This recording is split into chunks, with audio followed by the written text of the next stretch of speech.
Saudações a todos, eu sou Carlos Almeida Filho, defensor público titular da Defensoria Pública especializada em interesses coletivos,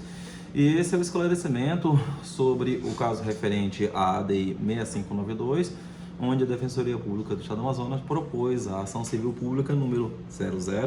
0001185 dígito 24 2025 804 1000,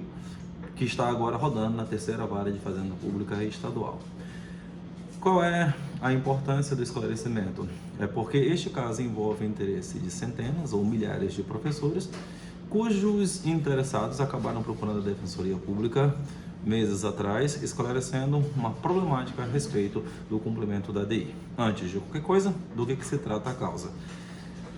Houve a publicação da lei promulgada número 245 de 2015, que acabou permitindo com que aqueles que fizessem cursos de especialização, estrito sensu, ou seja, mestrado e doutorado em universidades do Mercosul ou em Portugal, pudessem ter aproveitamento dentro do magistério e com isso ter majoração em sua remuneração, sem que houvesse a necessidade de revalidação desses respectivos cursos.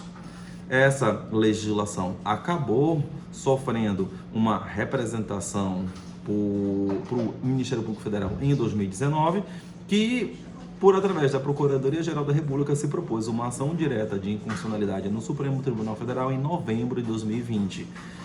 Como consequência, o Supremo, no ano seguinte, no dia 8 de setembro de 2021, julgou procedente a ação direta de inconstitucionalidade por uma questão de inconstitucionalidade formal, dizendo que, na verdade, o tratamento dessa situação deveria ter sido feito pela União e não poderia ser feito pelo Estado do Amazonas. Quanto a esta decisão, este acórdão pelo Supremo, a Assembleia Legislativa propôs embargos ato contínuo, embargos de declaração, recurso, e esse recurso ficou sob pendência de análise,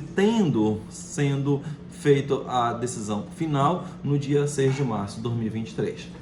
A consequência foi que o Supremo, ao analisar a legislação, entendeu que ela era inconstitucional, aplicando efeitos ex tunc, ou seja, desde a origem, não analisando no conteúdo desta decisão os efeitos concretos, ou seja, os inúmeros casos de professores que acabaram tendo melhora na sua remuneração por conta do aperfeiçoamento, tanto em mestrados quanto doutorado. Isso gerou um grande problema, porque, em consequência, a Secretaria de Estado da Educação passou a fazer comunicações através de circulares aos professores, pedindo com que eles fizessem as respectivas revalidações.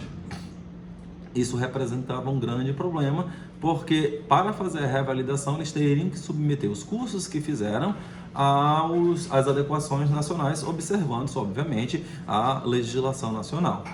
A Defensoria Pública buscou contato, inclusive, com a Universidade do Estado do Amazonas e se informou que era muito difícil que se pudesse dar vazão a toda a quantidade de professores que procuraram por conta das próprias dificuldades logísticas que isso representa, bem como a impossibilidade de reaproveitamento de quase todos os casos. Segundo o informe que foi passado à Defensoria Pública, isso implicaria num reaproveitamento de menos de 10% dos casos que foram propostos, o que implicaria em um prejuízo gigantesco aos demais professores.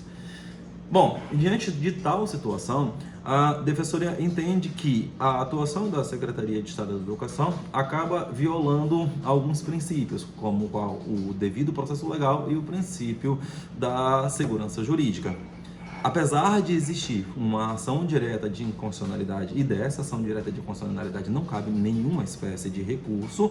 a Defensoria entende que o comando voltado ao Estado do Amazonas não exclui a obrigação de cumprimento de suas próprias legislações, como, por exemplo, a legislação devido processo administrativo, representado pela Lei do Processo Administrativo Estadual, a Lei número 2794/2003, que estabelece tanto a necessidade de abertura de processos individuais, como também a observação caso a caso, para saber se houve, em cada uma das situações, a adequação referente à boa-fé e a aplicação da decadência administrativa. Essa não é uma questão de novidade, porque a decadência administrativa é algo observado pelo Supremo Tribunal Federal quando existe boa-fé. E neste caso, boa-fé é a existência de lei autorizadora. No caso, era o caso da lei promulgada número 245/2015. Apesar de termos expedido ofício à Secretaria de Estado da Educação, a resposta veio no sentido de que as comunicações teriam acontecido, as comunicações através dos próprios memorandos circulares, mas isso não contempla as obrigações estabelecidas ao Estado do Amazonas, razão pela qual muitos professores estavam preocupados, alguns realmente até desesperados, com a redução de sua própria remuneração por conta da aplicação da própria ação direta de constitucionalidade de forma desarrazoada pelo Estado do Amazonas. Como consequência, a única solução que resta à Defensoria Pública é a propositura de ação judicial. É por essa razão que foi proposta, então, a ação civil pública número 1185/2024 e 2025, que corre na terceira vara de Fazenda Pública Estadual, onde a Defensoria solicita com que seja dada liminar, impedindo com que haja a remuneração dos professores até se estabelecer as obrigações tanto constitucionais quanto legais, que é a abertura dos processos administrativos individuais e a concessão, para fins de segurança jurídica, da manutenção da remuneração daqueles que já observaram o prazo de 5 anos desde a obtenção de seus benefícios, o que, no caso, integra a quase totalidade dos professores. Esse é o esclarecimento inicial sobre a propositura da ação. Conforme a obrigação de comunicação da DPEIC, qualquer comunicação a respeito de desdobramento será informada aqui neste canal.